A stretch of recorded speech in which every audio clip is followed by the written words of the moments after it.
आज हम पढ़ेंगे कक्षा 10वीं गणित का अध्याय 5 जिसका नाम है समांतर श्रेणियाँ। इसके प्रश्नावली 5.2 का 7वां सवाल है हमारे पास। अब सवाल है उस एपी का 31वां पद ज्ञात कीजिए जिसका 11वां पद 38 है और 16वां पद 73 है। तो पहले तो हम सबसे पहले क्या ज्ञात करना है, एपी का 31वां पद ज्ञात करना है जिसका 11वां पद दे रखा है 38 और 16वां पद दे रखा है 73। तो 11वां पद दे रखा है यानी A11 का मान दे रखा है हमारे पास। A11 का मान है कितना, 38। अब इस A11 को हम ऐसे लिख सकते हैं A + 10D और बराबर में है 38। तो ये 38 हम ऐसे लिखेंगे। अब ये A11 से A + 10D आता कैसे है, उसके लिए हम यहाँ समझते हैं सबसे पहले तो कि an का सूत्र हमने देख रखा है। an बराबर होता है A + n - 1 × D। इस सूत्र के अंदर हम n का मान रखेंगे सिर्फ। जैसे हमारे पास दिया है कि जिसका 11वां पद यानी n का मान है 11, तो हम n की जगह पे 11 रख के देखते हैं। तो A11 हो जाएगा बराबर, इसको हम A से ही लिखेंगे प्लस n की जगह फिर हमने 11 रखा -1 ऐसा ही और गुणित D, तो D की जगह पे भी D लिख देते हैं हम। तो अब A11 हम ऐसे लिखते हैं, A को भी ऐसे लिखा प्लस 11 में से 1 घटाएंगे तो कितना बचता है 10 और गुणे में ये D था तो इसलिए D को हम गुणे में लिख देंगे। मतलब जब 11वें पद की बात आती है तो 11वां पद को काय से दर्शाया जाता है, A11 से, और उसके लिए सूत्र क्या बन जाता है A + 10D। मतलब यहाँ जो अंक है n की जगह उससे एक कम इस D के अंदर रहेगा। तो जैसे यहाँ 10 है, 11 है तो 10 रहेगा, अगर 16 होता तो 15 रहता है यहाँ पे। तो इस तरीके से यहाँ जो भी अंक होगा उसका एक अंक कम रहेगा इस D के साथ। तो ये जो हमने लिखा है कि A11 बराबर 38, तो ये ऐसे ही लिखा है कि 11वां पद 38 है, तो 11वां पद को हम कैसे दर्शाएंगे, A11 से, और वो पद है कितना 38, तो बराबर में लिख देंगे 38। और A11 के लिए सूत्र क्या बना है हमारे पास, A + 10D, तो इसीलिए हमने लिखा था A + 10D और बराबर का ये 38 ऐसे ही उतार दिया था। तो इसको हम यहाँ पे लिख लेते हैं। क्या लिखेंगे, सबसे पहले तो यहाँ लिखना है, हमें दिया है, क्या दे रखा है 11वां पद यानी काय से दर्शाएंगे A11 से।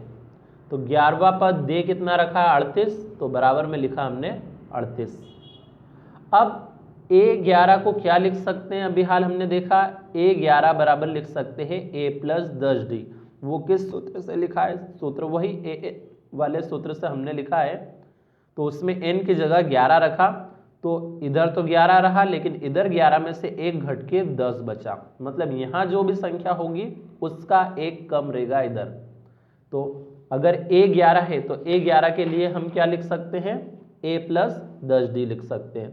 तो यहाँ लिखेंगे हम A + 10D और बराबर का ये 38 ऐसा ही लिख देंगे। इसे बना देंगे समीकरण 1। अब आगे प्रश्न में दिया है और 16वां पद को कैसे दर्शाएंगे, A16 से, और 16वां पद दिया कितना है 73, तो बराबर में लिख देंगे 73। अब A16 जैसे A11 को हमने A + 10D लिखा था, तो A16 को हम क्या लिख सकते हैं, A + 15D, क्योंकि यहाँ 11 से एक कम मतलब 10 लिया था, तो यहाँ 16 से एक कम यानी 15 ले लेंगे। तो A + 15D लिख दिया इसको। A16 को क्या लिखा हमने, A + 15D, और बराबर में क्या लिखा जाएगा 73। ये समीकरण बन जाएगी 2। अब समीकरण 2 में से समीकरण 1 को हम घटा देंगे। तो समीकरण 2 में से समीकरण 1 को घटाने पर, समीकरण 2 में से 1 घटाना है, मतलब समीकरण 2 को लिख ले हम पहले, a + 15d बराबर 73। अब उसमें से समीकरण 1 को घटाना है, तो समीकरण 1 है a + 10d बराबर 38। तो हम समीकरण 2 में से 1 क्यों घटा रहे हैं, क्योंकि 2 में बड़ी संख्याएं नजर आ रही है और 1 में छोटी, तो हम बड़ी में से छोटी संख्याएं घटाएंगे तो हमारा सवाल आसानी से हल हो जाएगा, वरना घटाने में आपको दिक्कत आ सकती है। तो इसलिए समीकरण 2 पहले लिख लिए, समीकरण 1 बाद में, मतलब समीकरण 2 में से हम समीकरण 1 को घटा रहे हैं। तो घटाने के लिए सबसे पहली चीज, नीचे ये जो समीकरण लिखी है हमने, इसके सभी अंकों के चिन्ह बदलने पड़ेंगे। जैसे सबसे पहले हम इस 38 का चिन्ह देखें, तो 38 में अभी प्लस का 38 है, ये कोई चिन्ह नहीं है, मतलब प्लस का है, तो चिन्ह बदल के हम इसको माइनस का कर देंगे। ऐसे ये 10 प्लस का है, तो इसको माइनस का कर देंगे। ऐसे ये ए भी प्लस का है, तो इसको भी माइनस कर देंगे। तो सबसे पहले घटाने के लिए क्या करना पड़ता है, चिन्हों को बदलना पड़ता है। तो ये चिन्ह बदल दिए। अब ये a प्लस का है, ये a माइनस का, तो प्लस a से माइनस a कट जाएगा, यानी अब बचेगा कितना, 15d प्लस का और 10d माइनस का, मतलब घटेगी, एक प्लस की और एक माइनस की है, मतलब घटाएंगे। तो 15 में से 10 घटाए तो कितना बचा, 5d, और बराबर में यहाँ भी 73 प्लस का है और 38 माइनस का है, मतलब एक प्लस की और एक माइनस की है, तो ये भी घट जाएगी। तो अब इनको घटाएं हम, 13 में से 8 घटाए तो बचे 5, अब यहाँ बचेगा कितना, 6 में से 3 घटाया तो 3, यानी 35 बचा। तो अब d का मान क्या आ जाएगा हमारे पास, 35, और ये 5 आ जाएगा बटे में, क्योंकि ये 5 अभी गुणे में था, इस तरफ लाने पे बटे में आ गया। काट देते हैं इसको 5 से, 5 और 7 35, मतलब d बराबर कितना आएगा, d बराबर आएगा 7। ये तो d का मान निकला है। अब ये d का मान हम किसी एक समीकरण में रख देंगे, या तो समीकरण 1 में या समीकरण 2 में, तो उससे a का भी मान पता चल जाएगा। तो अब हम लिखते हैं d का मान समीकरण 1 में रखने पर, समीकरण 1 है हमारे पास, समीकरण 1 क्या थी, a + 10d बराबर 38, तो हम a को तो ऐसे ही लिखेंगे, प्लस 10 भी ऐसे ही लिखा, और 10 के गुणे में d था, तो इस d की जगह पे ये d का मान रख देंगे, मतलब 7, और बराबर में 38 भी ऐसे ही लिख देंगे। अब इसको हल करें तो a + 7 धाम 70 बराबर 38, तो a का मान क्या निकलेगा, 38 तो पहले से बराबर के उस तरफ है ही सही, इस 70 को भी अगर हम बराबर के पीछे ही लाएं तो ये प्लस की जगह माइनस का 70 हो जाएगा, यानी a बराबर कितना बचेगा, अब एक संख्या प्लस की और एक माइनस की, मतलब घटाना है, तो कितने में से, 70 में से 38 घटेगा, तो 70 में से 38 घटाने पे कितना बचेगा हमारे पास, 32 बच जाएगा। अब ये 32 काय का बचेगा, बड़ी संख्या माइनस की थी इसलिए माइनस करेगा, तो ये आया हमारे पास a का मान।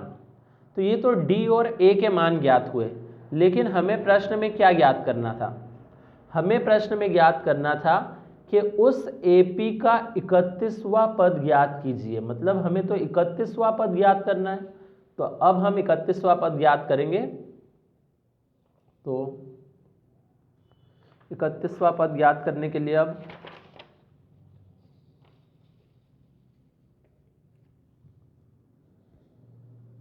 इकतीसवां पद ज्ञात करना है, मतलब a 31 का मान ज्ञात करना है। तो हमने लिखा a 31, अब जैसे हमने a 11 को a + 10d लिखा था, ऐसे ही हम a 31 को क्या लिख सकते हैं, a + 30d लिख देंगे, क्योंकि यहाँ जो अंक होता है उससे एक कम रहता है d के अंदर, तो यहाँ अगर 31 है तो 31 से एक कम यानी 30 रहेगा, तो a 31 को क्या लिखा जा सकता है, a + 30d।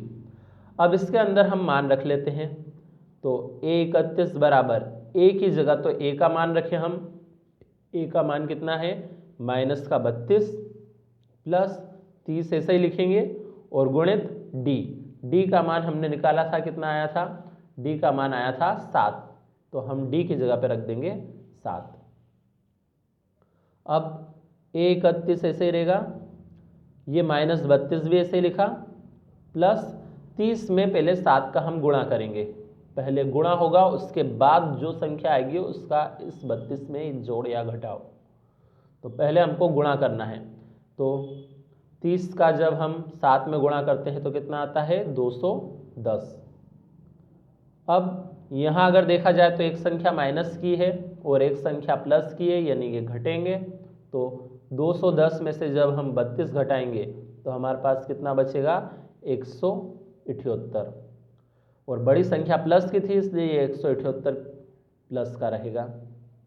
मतलब 31वां पद क्या आया हमारे पास 178, तो हम लास्ट में उत्तर लिख देंगे। अतः AP का 31वां पद 178 है, ये है हमारा आंसर।